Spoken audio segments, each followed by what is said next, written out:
Eagles fans want to say they're better than the Cowboys? Fine. I agree with you. I think they are, on paper, better than the Dallas Cowboys. But you have to go beat them. You have to go beat them in Week 6.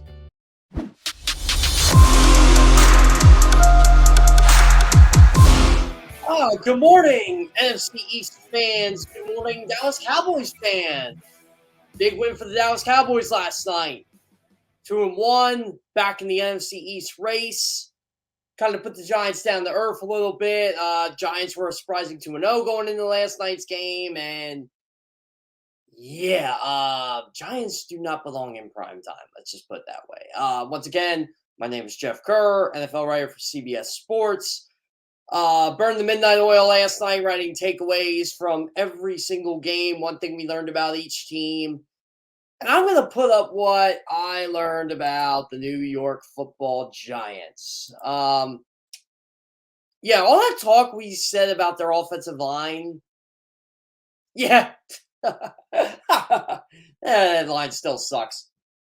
Micah Parsons and DeMarcus Lawrence just made an absolute fool out of Evan Neal, Andrew Thomas, Mark Glodowski on the right guard. Just and that Dallas defensive line is going to be a major, major problem for the rest of the season.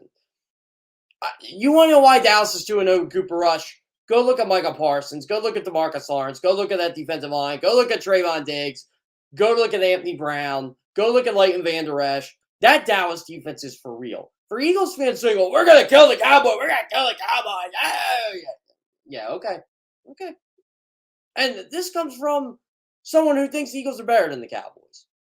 The Cowboys are not going to roll over and play dead for the Philadelphia Eagles, especially when they own the NFC East. They are 7-0 against the NFC East over the last 2 years, and there's a very good chance they're going to be 8-0 against that division after Sunday because they play Washington.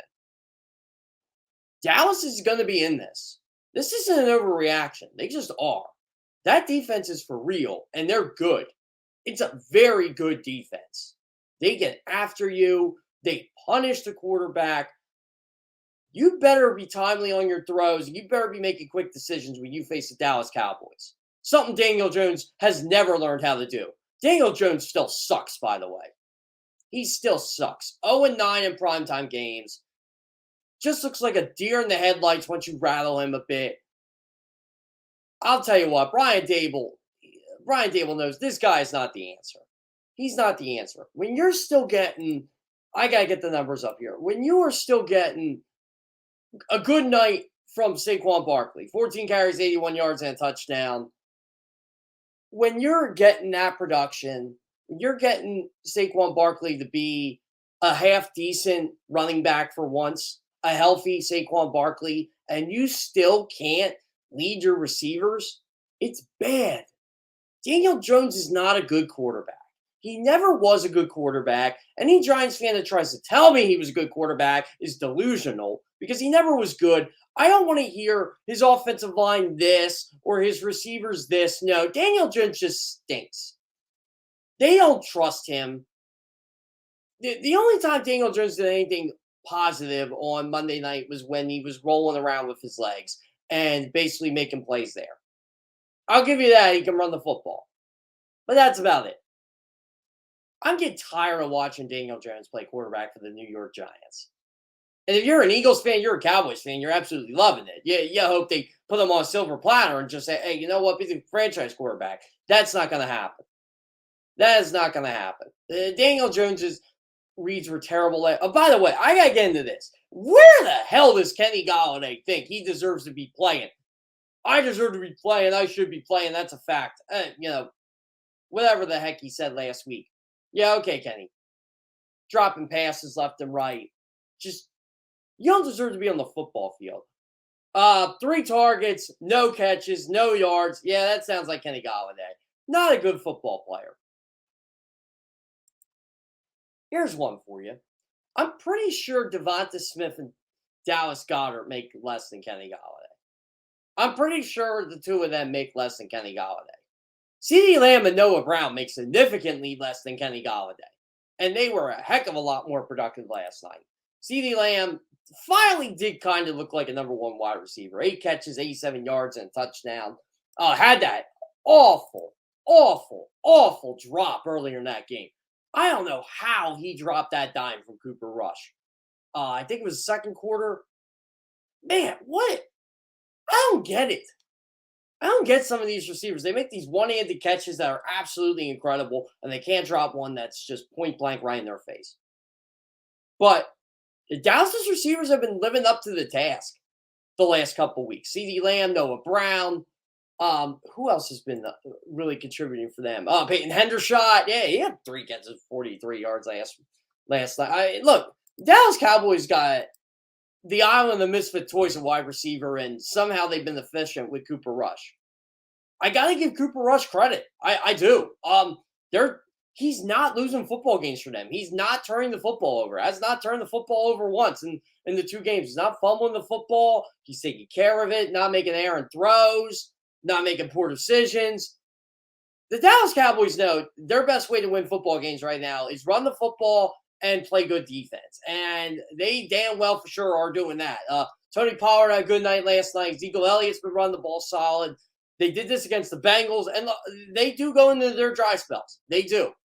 Dallas does go into some dry spells. But overall, you have to come away impressed with them right now. They're 2-1. They're going to play Washington this week. They're in the NFC East race, folks, where you like it or not.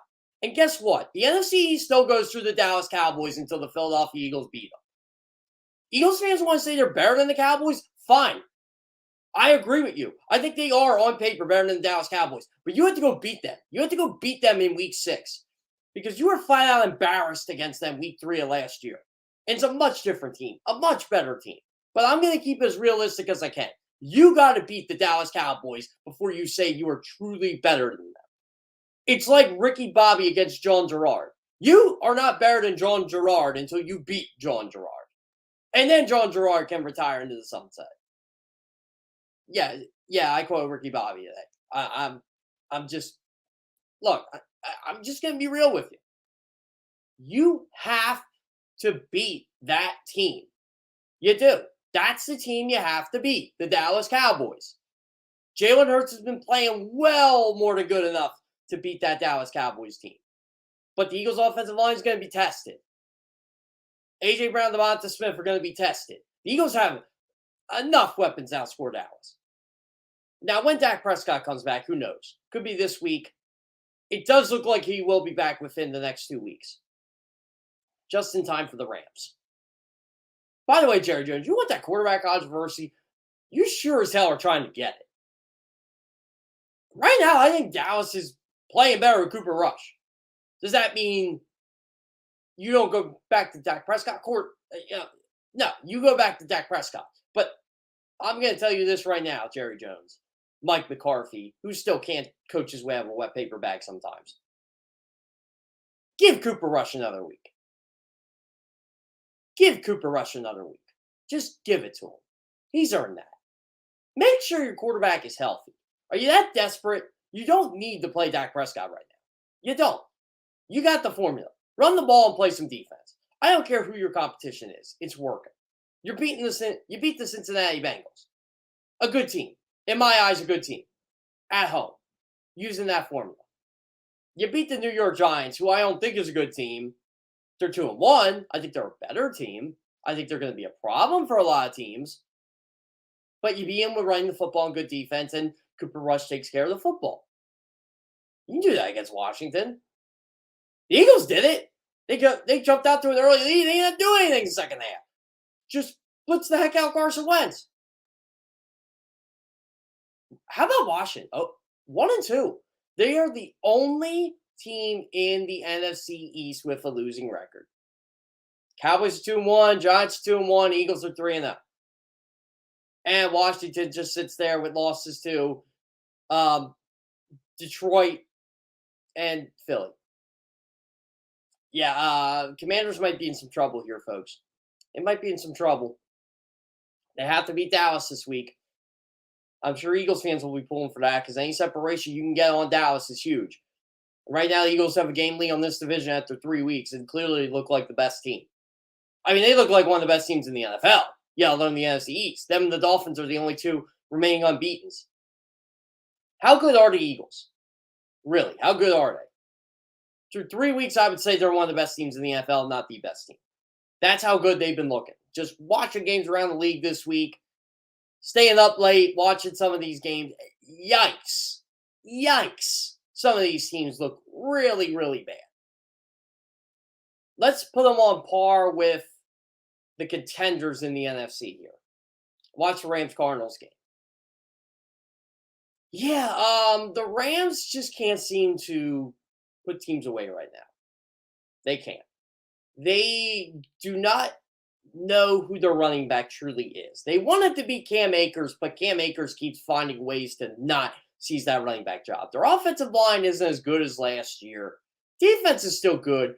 Matthew Stafford is, I guess the elbow injury has really affected him. They're just not clicking on offense like we thought they would. But again, it's early. They'll find ways to correct that. So I would say right now the Eagles are better than the Rams. Right now. Tampa Bay.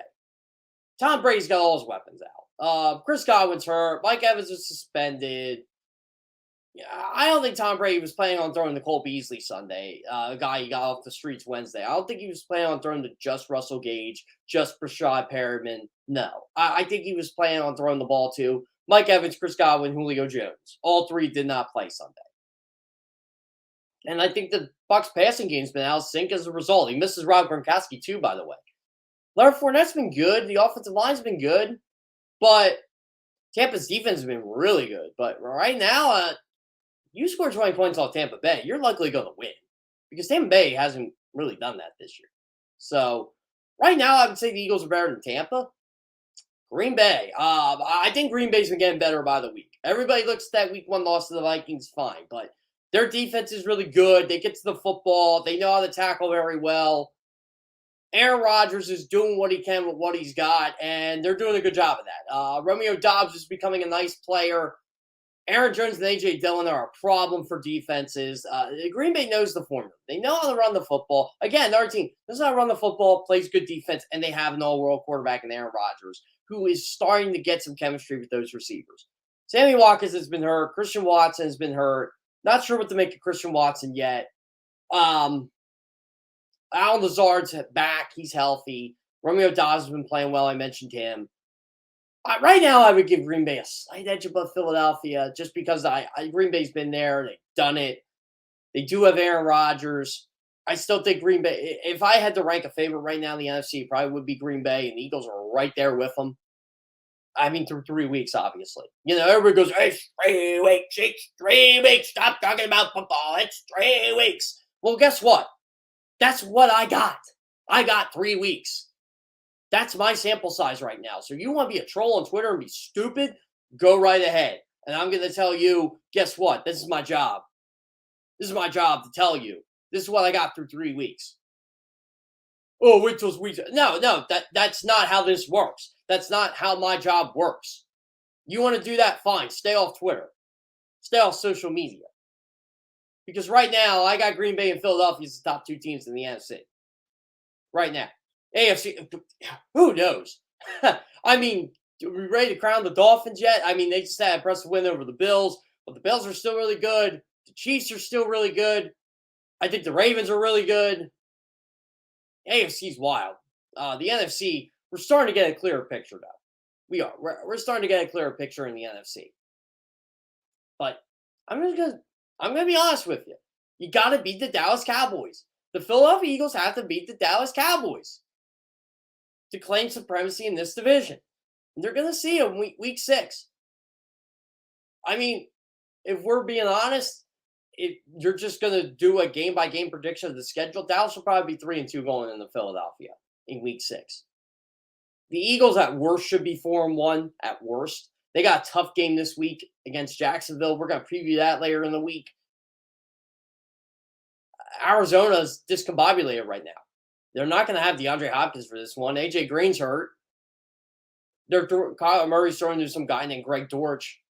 They have the lowest yards per attempt in the league, one of them. Cliff Kingsbury can't get off to fast starts, which is terrible for the Cardinals against the Eagles, because that's all the Eagles know how to do is put the foot on the gas and just take a huge lead. And, tortoise don't beat the hare. So, at least in the Eagles' case. I mean, Eagles could be 5-0 going into that game. It's very possible. Very possible. But you have to beat Dallas Cowboys. You do. You just have to beat Dallas. And Dak Prescott's more than likely going to be back. Dallas' defense is going to be tough. No doubt about it. I'm curious to see how they attack Jalen Hurts. Are they going to let him run? Are they going to let him throw? I know it's 3 weeks away, but right now it's looking like Eagles-Cowboys. Giants play the Bears this week. That's going to be a bad football game. I don't care if both those teams are 2-1 or not. The Bears are just dreadful to watch. 45 pass attempts through 3 weeks is insane. You're hurting the development of Justin Fields. You're hurting the development of Darnell Mooney. Come on, man. What are they doing over there in Chicago? I don't know, guys. I just don't know right now. It's a crazy league. It's a week-to-week league. It's crazy every single week. If you really want to look at it, Washington has allowed, 45 pressures? I put the stat up last night. 45 pressures through the last 2 games. And they're facing the Dallas defensive line that just got 23 pressures. Yeah, good luck. Good freaking luck.